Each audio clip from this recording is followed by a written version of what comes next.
pagi, salam sejahtera untuk kita semua. Saya Maria Bulan Purnamasari Pau dengan NIM 09125510. Pada kesempatan ini saya akan mempresentasikan materi dengan judul pengantar penemuan hukum. Materi ini terdiri dari 3 pembahasan utama. Yang pertama yaitu tujuan instruksional umum yang berisi gambaran umum mengenai apa yang perlu dipahami mahasiswa tentang penemuan hukum, terutama terkait perannya dalam sistem peradilan. Selanjutnya bagian kedua yaitu tujuan instruksional khusus. Pada bagian ini pembelajaran diarahkan agar mahasiswa bisa lebih memahami pengertian penemuan hukum, ruang lingkupnya, serta mampu membedakan antara penerapan hukum dan penemuan hukum. Pada bagian ketiga, memecahkan masalah hukum yang membahas bahwa penemuan hukum diperlukan ketika aturan hukum tidak lengkap, tidak jelas, atau belum mengatur suatu persoalan. Di sini penemuan hukum menjadi proses untuk menafsirkan dan menerapkan hukum secara tepat dalam kasus nyata. Secara ringkas, bab ini menjadi dasar pemahaman sebelum masuk ke pembahasan metode dan penerapan penemuan hukum yang lebih mendalam. Contoh penemuan hukum: sebagai contoh, di dalam KUHP tidak ada aturan yang jelas mengatur kejahatan atau penipuan melalui media digital pada masa awal teknologi berkembang. Ketika muncul melalui internet, hakim tidak dapat langsung menerapkan aturan secara literal.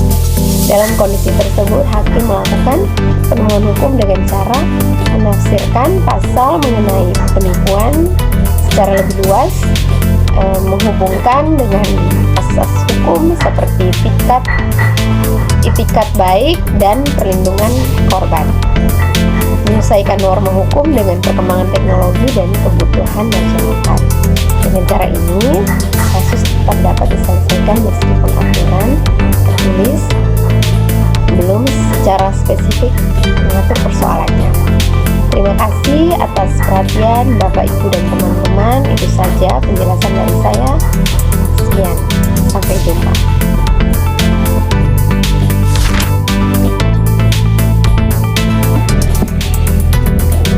Baik, di sini saya akan menjelaskan materi tentang pengertian penemuan hukum dan sistem penemuan hukum.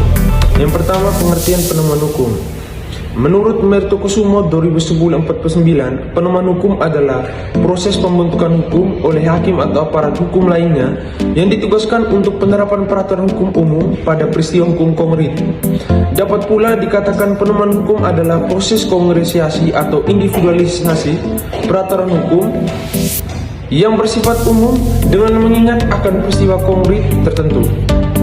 Sesungguhnya, menemukan hukum merupakan karya manusia, dan ini berarti antara lain bahwa setiap penerapan hukum selalu didahului oleh seleksi subjektif mengenai peristiwa-peristiwa dan peraturan-peraturan yang relevan.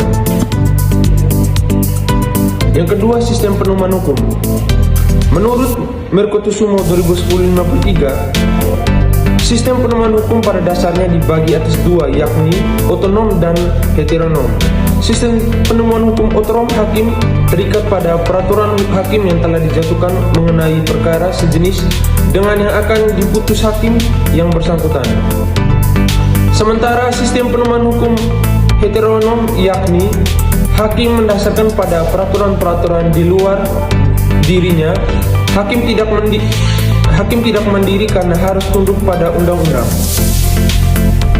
Penemuan hukum bukan semata-mata hanya penerapan peraturan hukum terhadap peristiwa konkret, tetapi sekaligus juga menerapkan penciptaan dan pembentukan hukum. Lebih lanjut, Mertokusumo 2010-58 menyatakan antara penemuan hukum yang heteronom dan otonom tidak ada batas yang tajam. Dalam praktik penemuan hukum dijumpai kedua unsur tersebut, heteronom dan otonom. Praktek penemuan hukum di Indonesia mengenai penemuan hukum heteronom sepanjang hakim terikat pada undang-undang. Tetapi penemuan hukum ini juga mempunyai unsur undang-undang. Tetapi penemuan ini juga mempunyai unsur otonom yang kuat, karena hakim seringkali harus menjelaskan atau melengkapi undang-undang menurut pandangannya sendiri. Baik, saya akan menjelaskan metode saya, yaitu metode penemuan hukum. Menurut Mertokusumo, untuk menemukan hukum tersedia beberapa metode penemuan hukum. Dalam hal peraturan perundang-undangannya tidak jelas, maka tersedia metode interpretasi atau metode penafsiran. Lebih lanjut, Mertokusumo menyatakan metode penafsiran sejak semula dibagi menjadi 4, yakni interpretasi, gramatikal, sistematis, dan histori dan teologis. Selain itu, dikenal interpretasi komparatif dan interpretasi antisipatif. Sementara itu, Yuda Bhakti Ardiwisastra membagi cara penafsiran dalam beberapa metode, yaitu menafsirkan undang-undang menurut arti perkataan atau biasa disebut penafsiran gramatikal, yaitu antara bahasa dengan hukum terdapat hubungan yang erat sekali. Bahasa merupakan alat salah satunya yang dipakai pembuatan undang-undang untuk menyatakan kehendaknya. Yang kedua, penafsiran undang-undang menurut sejarah atau penafsiran histori, yaitu setiap ketentuan perundang-undangan mempunyai sejarah. Dari sejarah peraturan perundang-undangan, hakim dapat mengetahui bahwa maksud pembuatannya. Yang ketiga, menafsirkan undang-undang menurut sistem yang ada di dalam hukum atau biasa disebut sebagai penafsiran sistematik, yaitu perundang-undangan suatu negara merupakan kesatuan. Artinya, tidak sebuah pun dari peraturan tersebut dapat ditafsirkan seolah-olahnya tersendiri berdiri. Yang keempat, menafsirkan undang-undang menurut cara tertentu sehingga undang-undang itu dapat dijalankan sesuai dengan keadaan sekarang yang ada di dalam masyarakat, atau biasa disebut sebagai penafsiran sosiologis atau penafsiran teologis. Yang terakhir, penafsiran otentik atau penafsiran secara resmi, yaitu adakala pembuatan undang-undang itu sendiri diberikan tafsiran tentang arti atau istilah yang digunakan di dalam perundangannya yang dibuat. Hakim tidak diperkenakan melakukan penafsiran dengan cara lain selain dari yang telah ditentukan pengertiannya di dalam undang-undang tersebut itu sendiri. Penafsiran interpretasi, yaitu penafsiran yang digunakan dalam hukum suatu analis masalah yang menyangkut sebagai disiplin ilmu hukum.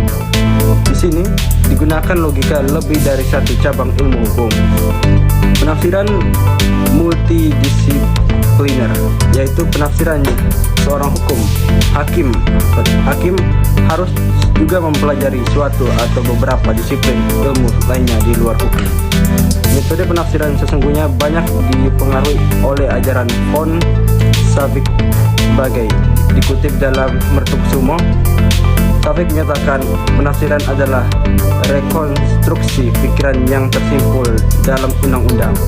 Lebih lanjut, Savik menyatakan penafsiran merupakan suatu seni. Sekian, terima kasih.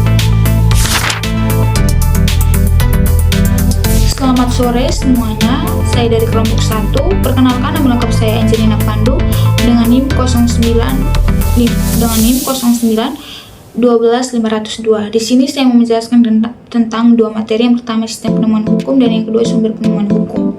Yang pertama di sini saya mau menjelaskan tentang sistem penemuan hukum. Menurut Mertokusumo 2010-53, sistem penemuan hukum pada dasarnya dibagi atas dua, yakni otonom dan heteronom.